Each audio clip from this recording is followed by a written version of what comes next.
We ain't got money, but we pushing Bentleys.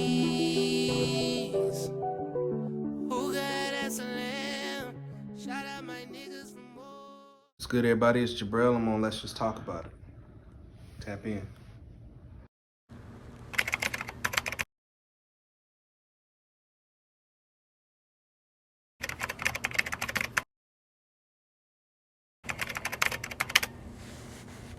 I'm from Florence, South Carolina. Small place in South Carolina, PD area. Born and raised. I went to school in Virginia and then moved to Atlanta. That's pretty much as far as my home life is concerned. Which one do you think is better, VA or Atlanta? I like how quiet Virginia is, but it sucks because if it's that quiet, then clearly there ain't much to get into up there. Yeah. So moving to Atlanta was dope because obviously this is the land of opportunity for film and music. Everybody's here. It's, I wouldn't say impossible to get plugged in with something. Of course, you gotta network and all that, but it's probably one of the better places I've lived, opportunity-wise. Yeah. I get it. A lot of black excellence out here too, man. Yeah, hell yeah. I love that. I love the collaborative nature of the city, and it's freeform. Like, anybody can come here with personality, especially if you have personality, and find a way to shine here. So. Right, that's what's up, man. Boy JABRIEL, repping the A for the one time for right now. One time for the one time. Hey man, you want to let everybody know the platforms in which they can find your work at? Everywhere, first and foremost. Apple, Tidal, Spotify, what all the Google Play, Amazon Music, JABRIEL, JABRIEL. I have 2 albums up, Manifest and Volume 1. Manifest and Volume 1. Yeah, man. I know I was mentioning something to you earlier, like a track that I like. Oh yeah. That's hilarious. Talk to me about this Get Low, man. I fucking hate that song. Bro, that shit was dope though. It's a troll. It wasn't. Like, explain this troll thing. Like, I was just being funny. You know, like, I was just being funny. And it just sucks because we live in a world where artists have to exploit themselves or try to create a viral moment or do something that you feel will make you just blow up overnight. yeah. But I take my music way more seriously than that. Yeah. Like, not to say that it wasn't a fun experience creating it, and I know that there are people that do like it, but for me, when I try to focus on really taking myself seriously and talking about things that need to be talked about, especially in my personal life, as well as what I feel like a listener of mine that is a true listener of mine will connect with, that song just didn't feel like one of them for me. So that really wasn't one of a track that actually would represent you the most. What would be a track that represents you the most then? That you would say? As of right now, Plaza. Plaza? It's the last song on Manifest. It's called Plaza. It was a stream of consciousness. It was everything I was going through at the time. Still somewhat going through. Yeah. It just flowed, man. Like, I love records that flow and just feel like I got something off. And I talked about a lot in that record. Not necessarily going into detail about some of the deeper meaning with some of the things, but I talk about home life. I talk about relationship at the time. I talked about being at odds with myself. I shouted out my home, like all my friends. It's a record that kind of got me to where I'm at now creatively, just peeling back the layers and really trying to find my footing, as well as say something that's potent. Oh yeah. Okay. So like, who inspired you?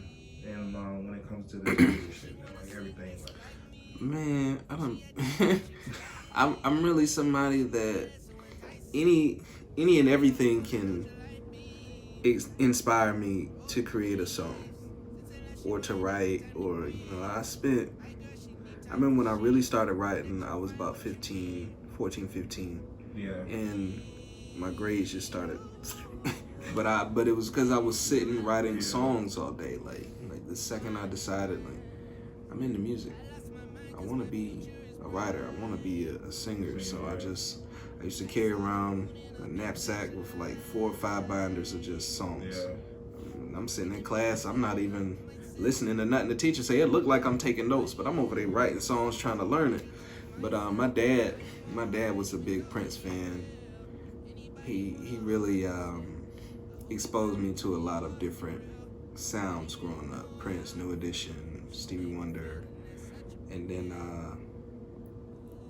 of course, being black, Sunday, Saturday, your grandmama cleaning, so I'm hearing all the oldies. Like, I can mention artists that people will probably be like, who is that?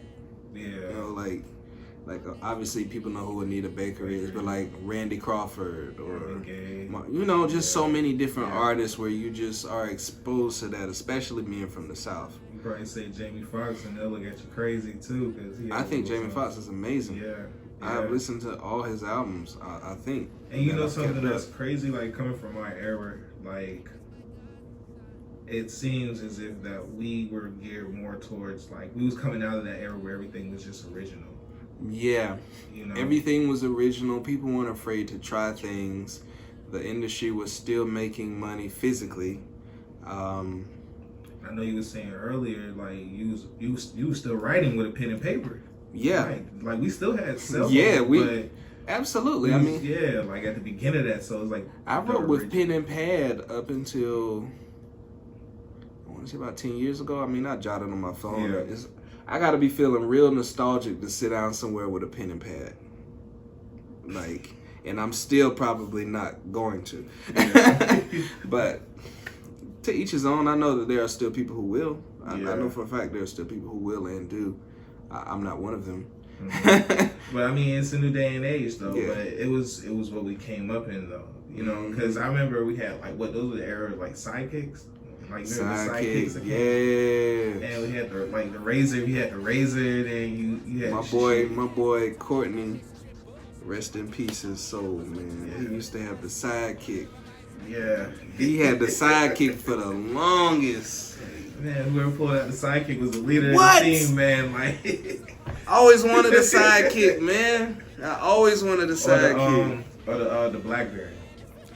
I always wanted the Blackberry too. Never had it. Yeah, the Blackberry was shit too. Blackberry was that shit. So it's like coming from them days, we had that. We had cell phones, but that was our shit. So we still had to like kind of like write it. There was no Google Notes. It was no like let me grab my little MacBook real quick, which is more accessible to get back then. To have a fucking MacBook, that shit is like you was a god walking around. Absolutely. And it was the fat one, right? What was it? Macintosh? Still calling it Macintosh?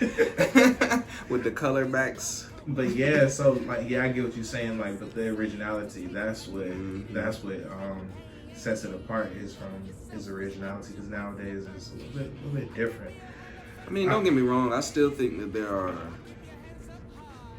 plenty of artists who are just as original, if not more original now, just because accessibility is through like anybody. As long as you got one of these, you can get on and do whatever, create shit. You can find out how to make a song on YouTube. I don't think there's a shortage of originality right now. It's just you got to be willing to find it. If it's not marketed directly to you, you got to be willing to sit there, and it's just like going to the record store and sifting through the vinyls until you find something. I like that, man. You like that? I like that one right there. Okay. All right, man. So let's go ahead and get into the juicy stuff, man. The unavoidable topic that you just can't avoid. Will Smith slapping Chris Rock. First thing first, man. What do you think about him just getting up on stage and just slapping Chris Rock across the face the way that he did? Out your fucking mouth! Wow, dude. Yeah. It was a G.I. Jane jump. Keep my wife's dick out your fucking mouth! I'm going to. Okay. Jada, I love you. I love Will Smith. I love Chris Rock. I hope that they can fix it. I hope that they can be cool. Honestly, what sticks out to me the most in the situation is how Hollywood and the media talked about that slap for weeks. But we got real shit going on in the world right now, and they're not as vocal about it. Everybody's talking about how traumatized they are by seeing that when we are consistently traumatized every day, every week by real shit going on. Children are getting shot. Politicians talk so much shit to not do nothing. And I just think it sucks that we have real things going on in the world, but all these people talked about for weeks was that. Yeah, man. Like I have the utmost I have the utmost respect for Will and Chris, but I don't think that should have been news as long as it was news. That's actually a point right there, man. Like, we got so much. One part that I hated the most was seeing a lot of his peers come forward saying they were traumatized and just bashing them, and it's just like, you have real pedophiles and rapists that still have everything that y'all supported. Nobody decided to take away any of their shit. But a moment of weakness, it's incredible how a moment of weakness, especially as a black man, can ruin everything for you versus other people. So you're saying he is being like paid attention to a little bit more in his moment of weakness. I think that's the mark of, I think that's what we carry as black people. We are always scrutinized and picked apart, and we're not allowed to make mistakes like our. So it doesn't matter if it was Will Smith, anyone else that was of our color. So if it was to happen with, I don't know, Denzel Washington walking up there and slapping, the fact that he was a black man and he's gonna get scrutinized either way it goes. That's kind of like that's what we deal with. We just think that man has been in the media nonstop for years. It was a moment of weakness, but he's going through something. We need to start having more grace and kindness for each other when we're going through something. Versus completely shutting him out, turning. Oh, I'm never watching this stuff again. I'm never fucking with him again. Yeah. He's a millionaire. Yeah. I heard he went to Dubai afterwards, like the prince or something invited him out or some shit, allowed him to cool his head. I'm glad he got to go get that clarity. I'm glad that he was able to not let something like that ruin him. Yeah. Because I don't think it's going to ruin him at all.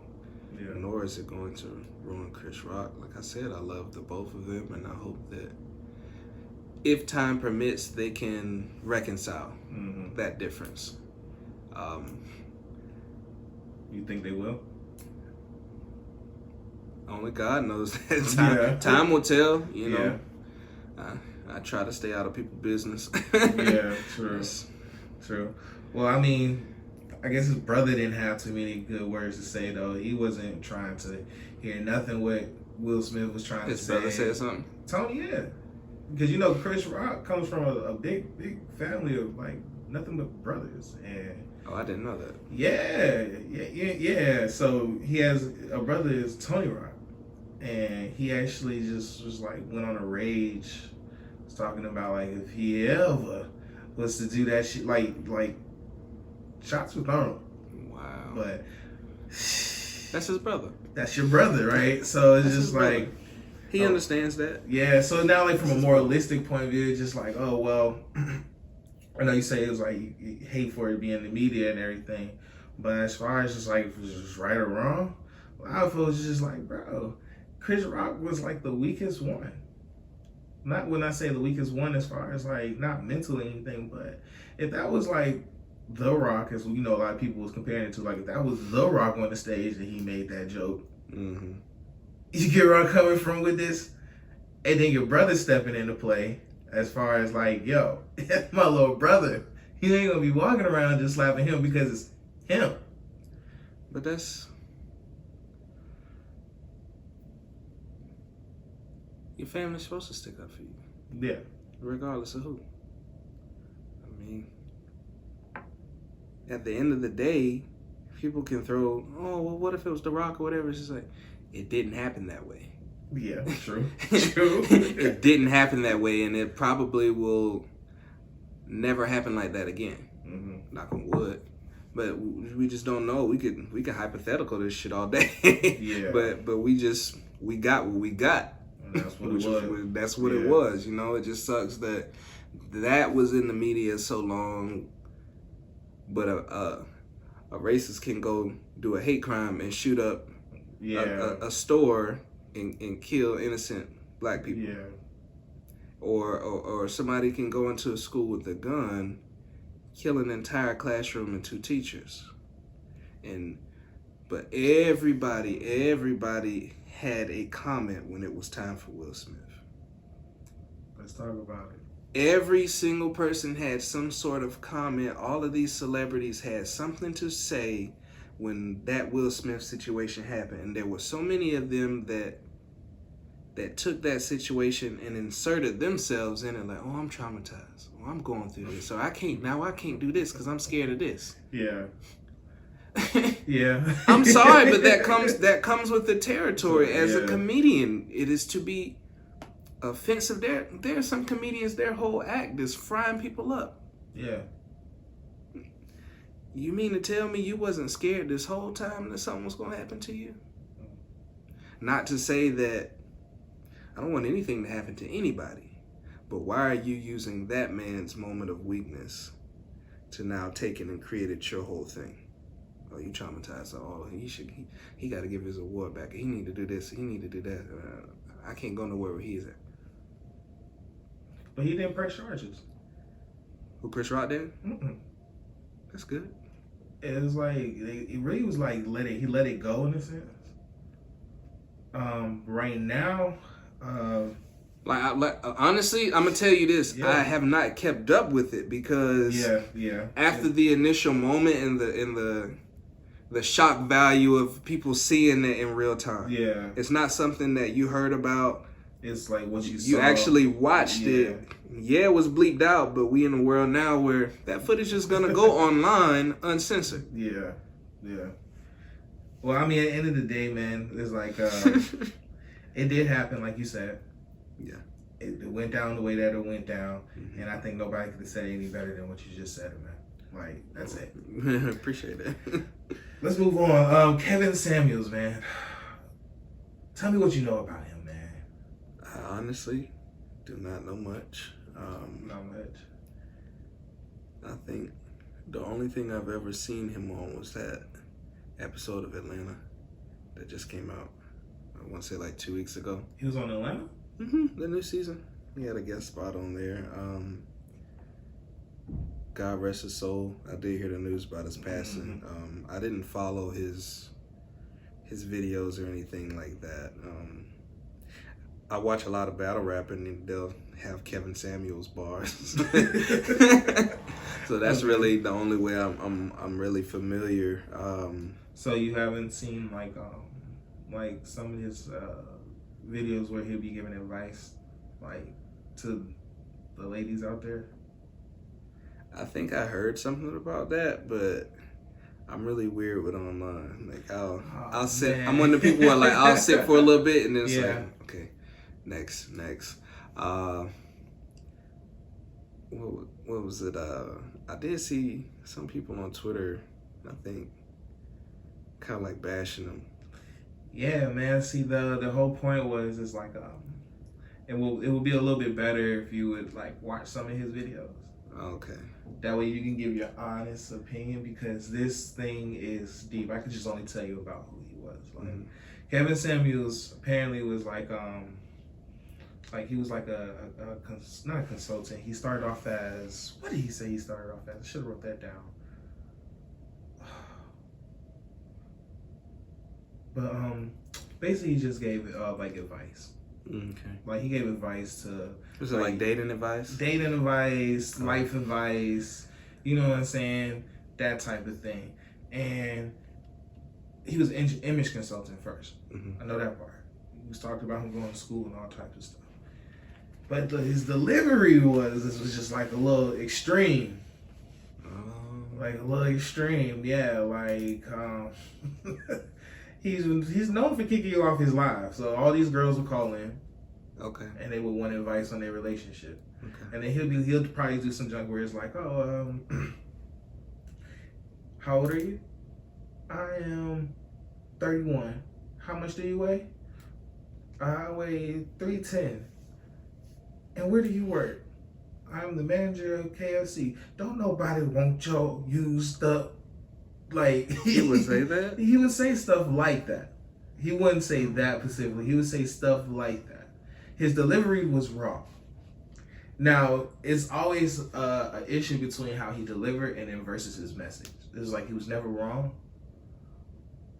but his delivery was something else. Okay. So I just wanted to get your advice on that. But hey, man, you really like. I honestly, as far as giving people advice on dating, I would lump all of them together, honestly, when I say this. But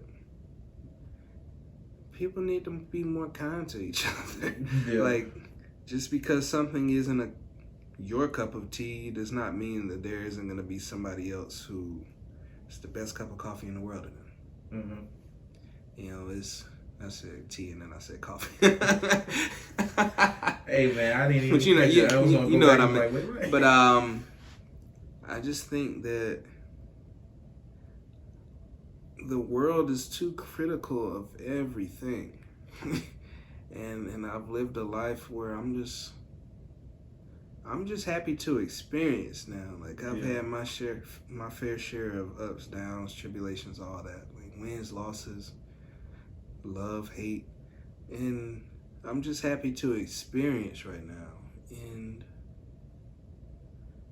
I don't want to be critical of anything unless it's the music I'm making. Yeah. You know, I've been criticized a lot in my life, and I'm just not really at a point where anything like that really suits me. Yeah. You know, anything that's got me second guessing something or making me feel anxious or riled up. You know what I mean? Really, you don't have to deal with that. Yeah, and that's the thing, you know, and especially when it comes to dating and being with someone, you don't put up with what you want to, but anything outside of that you don't. You know, if it doesn't satisfy you that your partner doesn't make a certain amount of money, then date someone who does. If it doesn't satisfy you being with someone who's short, date somebody who's tall. It's just if a lot of times we sit and complain, well, really it's just a blessing to be awake and alive and experience anything. So it's like, to hell to the Kevin Samuels. It's like, look, check this out. Be happy with what you got. Yeah, I mean, I didn't follow his work. Like I said, R.I.P. R.I.P. Taylor Samuels. I wasn't someone who was actively tuned into his message. Yeah. And for those that were touched by his message, cool. For those who weren't, cool. But honestly, go out and do what you want. Like we don't have forever on this earth. And if you want to be with what you want to be with, do it. Then go, like and oftentimes we think we need advice from other people. Like people calling up, I can't find a man. Like, no. Why you gotta call somebody and ask them that? Yeah. Just go out there. It's gonna find you. Or go shoot your shot. Yeah. Shoot it. I mean, you know how many shots Steph Curry has probably missed before he got to the straight buckets? It's a God mode. God mode. Yeah. That's what it is. It's just keep going, man. People just get so caught up in wanting a million. You gotta ask everybody for advice. You gotta go. You got so many opinions that you need when you came in this world by yourself. You got the people around you that love you, but you came in this world with one mind. Absolutely one. Too many opinions. All right, man. My boy JABRIEL. There you have it, man. We about to wrap it up. Thank you for tuning in to Let's Just Talk About It. And until next time, peace.